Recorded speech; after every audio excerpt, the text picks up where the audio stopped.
People think small towns are peaceful until an HOA Karen decides she owns the entire neighborhood. Mine crossed a line no one ever imagined. She pointed a gun at my wife while she held our 3-month-old daughter. What she didn't know: I'm the county sheriff. And when you threaten my family, you don't just face consequences. You face every badge, every law, and every ounce of justice coming straight for you.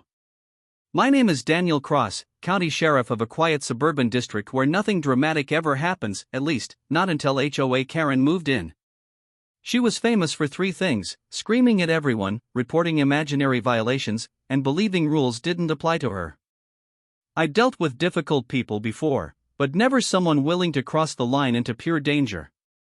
My wife Claire and our newborn daughter Emily were my entire world. After long shifts at the sheriff's office, coming home to them was like breathing fresh air again. Claire had taken Emily outside for some sunshine, just a normal afternoon. The kind where you don't expect your entire life to flip upside down. But HOA Karen had been angry with us for weeks. Why? Because Claire refused to sign the HOA's Voluntary Surveillance Patrol Agreement, basically a permission slip for Karen to install cameras everywhere, including facing directly into our yard. Claire had calmly told her, "No one is pointing cameras at my baby." Absolutely not. Karen did not take rejection well. In fact, she had been plotting. That day, Claire stood on the porch bouncing Emily gently in her arms when she saw Karen marching across our lawn with rage burning in her eyes. "You think you can defy me?" Karen screamed. Claire gently rocked Emily, trying not to startle her. "Karen, please not now. The baby's resting." But Karen wasn't listening. Her hands were trembling with fury and something else. Something darker. "What did you tell the board?" Karen shouted. "You're trying to get me removed, aren't you?" Claire shook her head. "I'm just protecting my family. Nothing more." Karen stepped closer. Too close. Claire backed up against the porch pillar, tightening her hold on baby Emily. And then, Karen reached into her bag. Claire thought she was pulling out papers, some HOA ticket, some complaint form. But it wasn't paper. It was a gun. A cold steel handgun. Pointed directly at my wife. And at my newborn daughter's little head resting on her shoulder. Claire froze. Her breath caught in her throat. Her heart slammed against her ribs. "Karen, what are you doing?" she whispered, voice shaking. "This neighborhood will respect my rules," Karen hissed. "You don't get to defy the HOA. You don't get to make me look bad." Emily stirred at the noise, letting out a soft whimper. Karen raised the gun higher. "You should have stayed quiet," she snarled. In that moment, the world stopped. Claire later told me every sound disappeared. Everything blurred except the gun pointed at our child. She thought she was about to die. She thought Emily was about to die. And I wasn't there. But fate has strange timing. I turned onto our street in my patrol SUV right at that moment, returning early from a meeting. And I saw it. From 20 yards away. My wife. Holding our baby. And Karen, aiming a gun at them. My vision tunneled. My heartbeat erupted into a roar. Every instinct, every training, every shred of human rage I had buried deep inside exploded. I slammed on the brakes so hard the tires screeched. "Drop the weapon!" I shouted before the SUV even stopped. Karen whipped her head toward me, startled, but kept the gun raised. Claire turned too, her face white as paper. "Daniel!" I was already out the door, weapon drawn, stance locked in. "Karen, put the gun down now." But Karen wasn't thinking. Her ego was bigger than her common sense. "You can't tell me what to do," she shrieked. "This is HOA business. You're pointing a weapon at an infant." I barked. "This is a felony. Lower it." "No!" Karen screamed. "She deserves this." That line. That sentence. Was the moment I knew Karen had officially crossed into madness. I stepped forward slowly, keeping my aim steady, voice calm but lethal. Karen, this ends right now. Put the gun down, and you might walk away alive. Claire clutched Emily tighter, tears filling her eyes. But Karen didn't lower the weapon. She aimed it back at Claire. That was it. I activated my comm radio in one motion. Dispatch, armed threat, my residence, possible shots fired situation. Send backup immediately. Then I snapped my eyes back to Karen. Last warning, I said. Karen's fingers tightened on the trigger. And then, Claire's scream cut through the air. Daniel! I prepared to fire. But in the next 2 seconds, something unexpected happened. Karen's own hand began to shake violently, her grip slipping. Not from fear. From reality finally piercing through her rage. She hadn't expected law enforcement.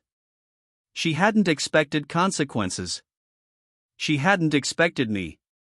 She dropped the gun. Just let it fall onto the porch with a metallic clatter.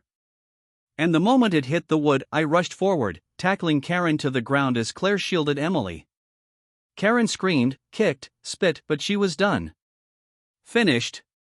Overpowered. You're under arrest, I growled into her ear. For assault with a deadly weapon, attempted harm to an infant, and felony intimidation. Backup sirens wailed down the street seconds later. But the danger was over. Claire fell to her knees sobbing, holding Emily close, kissing her tiny forehead. When I cuffed Karen and lifted her up, she finally looked around, confused, shocked, defeated. You can't arrest me, she stammered. I'm on the HOA board. I stared at her coldly. I'm the county sheriff. And you pointed a gun at my child. Karen's face crumbled. Everything she'd built, her power, her control, her intimidation, collapsed in seconds. And justice had finally arrived at her door. Karen was dragged to the patrol car screaming as neighbors peeked through curtains, whispering hysterically. Sirens echoed, lights flashed red and blue across the quiet suburban street that Karen used to rule like her kingdom. Now she was handcuffed, hair tangled, face twisted in disbelief. How dare you touch me, she shrieked, kicking at the doorframe. You don't know who I am. I own this neighborhood. I shut the car door hard. You don't own anything, I said. Especially not my family's safety. She slammed her head back against the seat. This is a mistake. The HOA will destroy you for this. Before I could respond, Claire stepped up beside me, Emily still tucked safely against her chest. Claire's eyes were red from crying, but her voice was steady. She pointed a gun at our baby, Claire whispered. She deserves every second of this. I placed my hand on her shoulder gently. She won't hurt anyone again. I promise. 2 sheriff units arrived.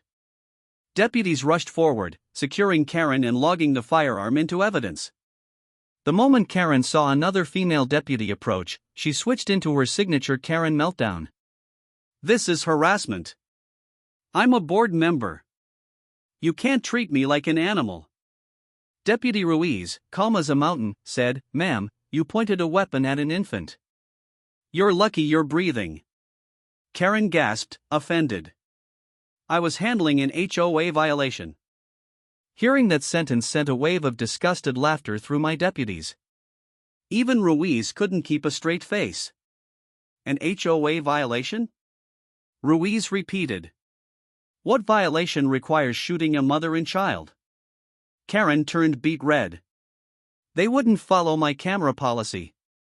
Ruiz blinked slowly. Lady, you need help. Karen shrieked into the night like a cat being vacuumed. Inside our house, Claire rocked Emily gently, her voice trembling. Daniel, what if you hadn't come home early? What if you didn't see it happening? Her words cracked me like a hammer. I pulled both of them close, pressing my forehead against Emily's soft hair. I will never, ever let anything happen to you, I said. Not while I'm alive. Not while I wear this badge. Emily squeaked, tiny fingers grasping my shirt. Claire smiled weakly. She's okay, Claire whispered. She's safe. But I wasn't okay. Inside, a fire raged hotter than anything I'd felt in years. A woman, a neighbor, had aimed a gun at my child. My blood boiled with fury, but also grief. I wanted to hold them forever. But I also needed to make sure Karen never came near them again. Claire, I said softly. I need to go to the station. I need to make sure the charges stick tight. She nodded. I understand. Go.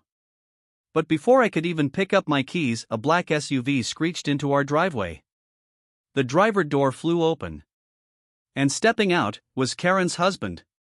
His name was Michael Avery, a tall, quiet man who always avoided eye contact whenever Karen was screaming at neighbors. I'd met him twice, both times while she stood behind him barking orders like a drill sergeant. But tonight, his shoulders were sagging. He looked like a man carrying 10 years of humiliation. "Sheriff Cross?" he asked quietly. "Yes?" I replied cautiously.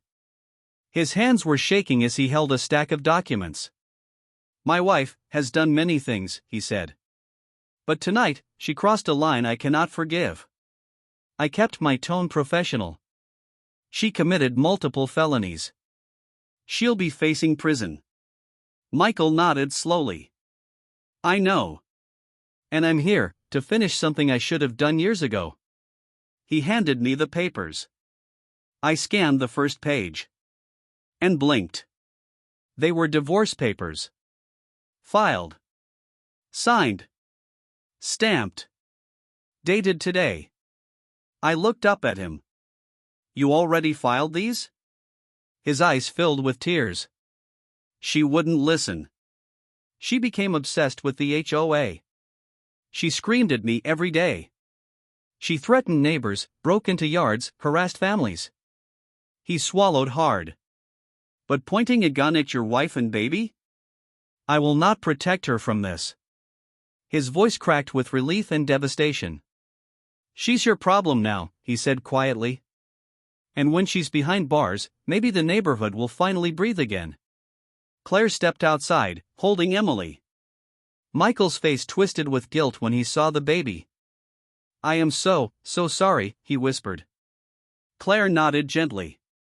"Thank you for doing the right thing." He nodded back, got into his SUV, and drove away slowly like a man finally free from a long nightmare. At the station, Karen was placed in an interrogation room. She had mascara smeared across her cheeks, hair wild, eyes manic. When I entered, she snapped to attention. "You can't keep me here," she barked.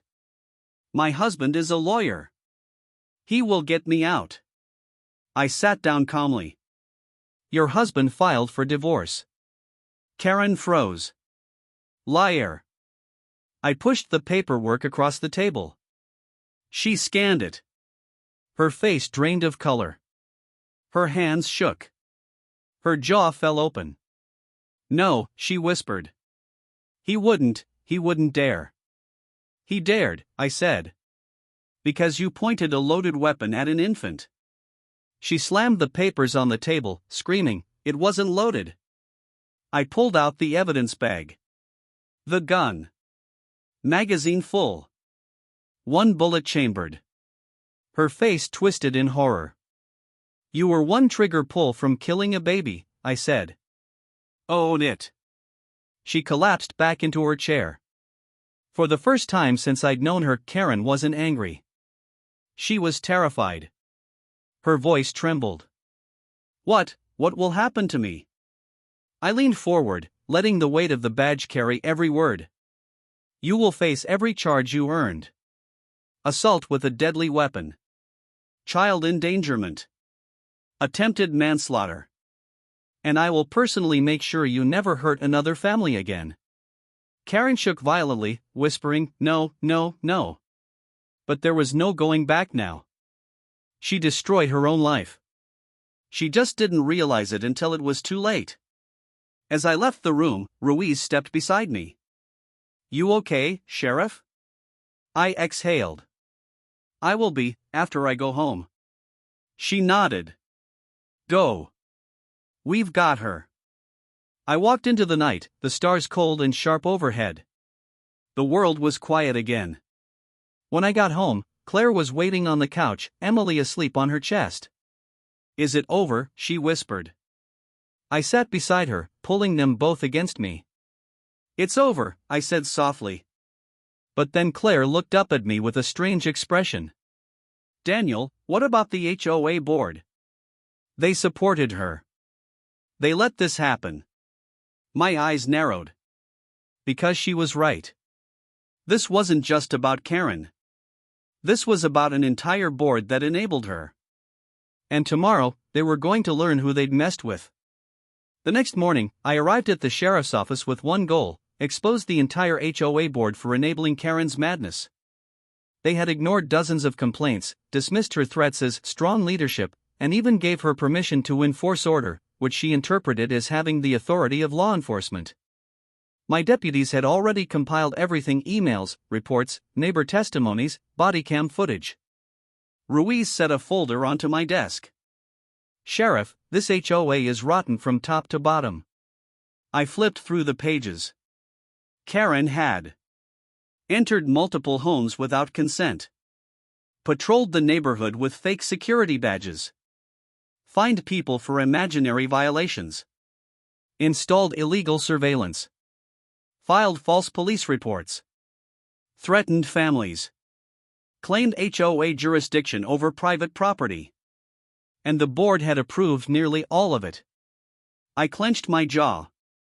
"No more," I said. "Call them." Ruiz smirked. "All of them?" "All of them," I repeated. "They're coming in." The HOA board arrived 2 hours later, 5 smug, self-satisfied homeowners who believed they were rulers of the neighborhood. Their president, Harold, waddled into my office like he owned it. "We came as a courtesy to the sheriff's request," Harold said, sitting without being invited. "We hope this is quick.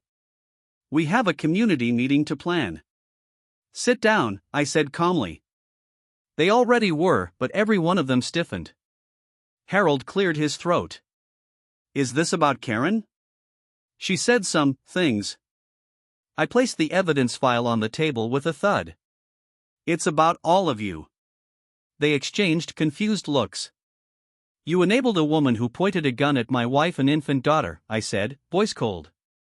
"You empowered her. You fueled her delusions. And you allowed her to believe she had legal authority." Harold scoffed. "Sheriff, the HOA has administrative. You are not law enforcement," I snapped.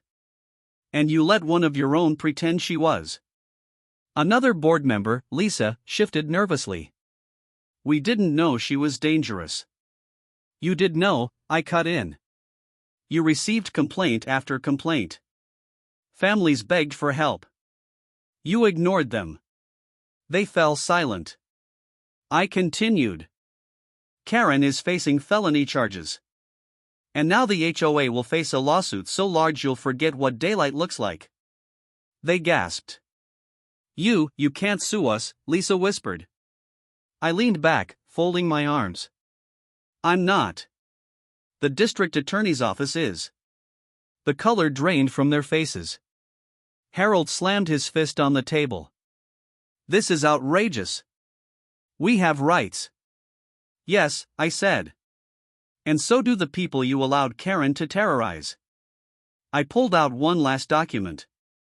"And after today, a judge will rule on dissolving your HOA entirely." They froze. Harold stammered. You can't get rid of an HOA." "I can when it becomes a criminal organization disguised as a neighborhood committee." Dead silence. Ruiz opened the door. "Sheriff, they're ready in the conference room." "Escort the board," I said. Ruiz nodded. "With pleasure." Harold sputtered as deputies guided them out. "This isn't over. You'll regret this." I stared at him. "No, Harold. You will." When I returned home that evening, Claire was cooking dinner, Emily in her bassinet smiling and kicking her tiny legs. Claire looked up with a question in her eyes. "How did it go?" "It's handled," I said. "Karen's in custody. The board is facing legal action. The HOA will be dissolved. Claire's shoulders relaxed, relief flooding her face. Good, she whispered. They let her get away with everything. I kissed her forehead. Not anymore. Emily let out a happy squeal, waving her arms. I scooped her up, holding her close. You're safe, I whispered into her soft hair. Daddy's here. Daddy will always be here. Claire smiled, then her expression turned more serious. Daniel, what if she gets bail? What if she comes back? She won't, I said. But even if she did, I'll be ready. Claire nodded slowly. But that night, something unexpected happened. At 8:43 p.m., a patrol car pulled into our driveway. I stepped outside, expecting routine updates. But instead, Deputy Ruiz stepped out holding a manila envelope. Sheriff, you need to see this. She handed it to me. I opened it. Inside was a letter. Signed. Stamped. Official. From Karen. Written shakily from her holding cell. It said, Sheriff Cross. I'm sorry. I lost control. I lost everything. My husband left me. My neighbors hate me. My life is over. I didn't mean to hurt your wife or your baby. I wasn't thinking. I wasn't myself. Please, please have mercy. At the bottom, scribbled like she wrote it in the dark. Don't let them destroy the HOA. It's all I ever had. I folded the letter quietly.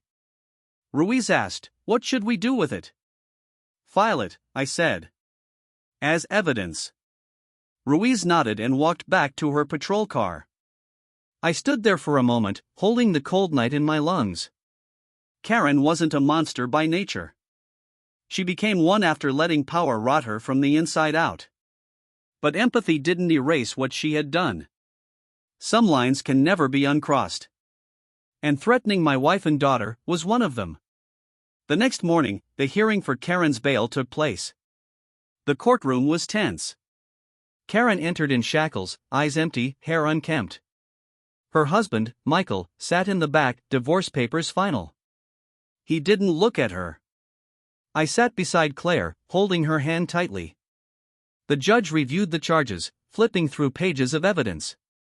Karen trembled as she spoke. Your Honor. I'm not a danger. I just made a mistake. The judge raised a hand. A mistake? Mrs. Avery, you aimed a loaded firearm at a baby. Karen burst into tears. I'm sorry. I'm so sorry. Claire looked at me, empathy flickering in her eyes for a moment, but mostly sadness. The judge sighed. Bail is denied. Karen's knees buckled. Deputies held her up. She sobbed uncontrollably. Claire squeezed my hand. Is this justice? She whispered. It's protection, I said. For our family. As deputies escorted Karen away, her husband stood, walked to the aisle, and handed her a single envelope through the bars. She opened it. Inside was his wedding ring. Karen screamed. A broken, wounded, haunting sound. She collapsed to her knees sobbing as the courtroom echoed with her heartbreak. It was the final consequence of her obsession. And the end of her reign of terror. The courtroom was packed, neighbors filling every bench, whispering, buzzing, ready. After years under Karen's chaotic rule, everyone wanted to see the HOA finally crumble. The board sat at the defendant table looking like deflated balloons. Harold tugged at his collar. Lisa wiped tears. The others avoided eye contact entirely. Judge Morrison, stern as stone, began the hearing. After reviewing evidence, including emails, testimonies, complaint logs, and Sheriff Cross's submitted report, this board knowingly empowered an individual with delusional authority, resulting in the near death of an infant. Gasps filled the courtroom. Harold jumped up. Your Honor, we acted in good faith. You acted with negligence, the judge cut in sharply. You allowed a civilian to act as armed security without training. You failed this community. The room buzzed with whispers. And then the judge said the words everyone prayed to hear. Effective immediately, the Hillside Meadow HOA is officially dissolved. The room erupted. Cheers, claps, relieved cries. Neighbors hugged, some crying into each other's shoulders. Others slumped with relief, finally free from years of harassment. Harold collapsed into his chair, defeated. Lisa sobbed into her hands. I didn't celebrate. I just took Claire's hand and squeezed it. This wasn't victory. This was closure. A necessary ending. As we walked out of the courthouse, neighbors rushed toward us. Sheriff, thank you. You saved this community. Your family deserves peace. Claire held Emily close, smiling softly as people hugged her. One older woman approached her gently. I'm so sorry for what you went through, dear. You're so strong. Claire's eyes filled with emotion. Thank you, we just want to live in peace. Emily giggled in her arms, unaware she had survived one of the darkest days a child ever could. I looked at my wife and daughter, and for the first time in weeks, I felt the tightness in my chest finally loosen. We were safe. We were free. The neighborhood was healing. 3 months later, Karen sat in jail awaiting trial. Her divorce finalized. Her home sold at auction. Her HOA legacy erased.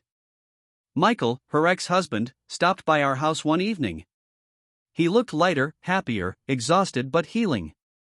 I just wanted to say thank you, he told me. For finally stopping her. He handed Claire a small teddy bear for Emily. For the little one, he said softly. A fresh start. Claire smiled warmly. Thank you, Michael. I hope life gets easier for you. He nodded. It already has.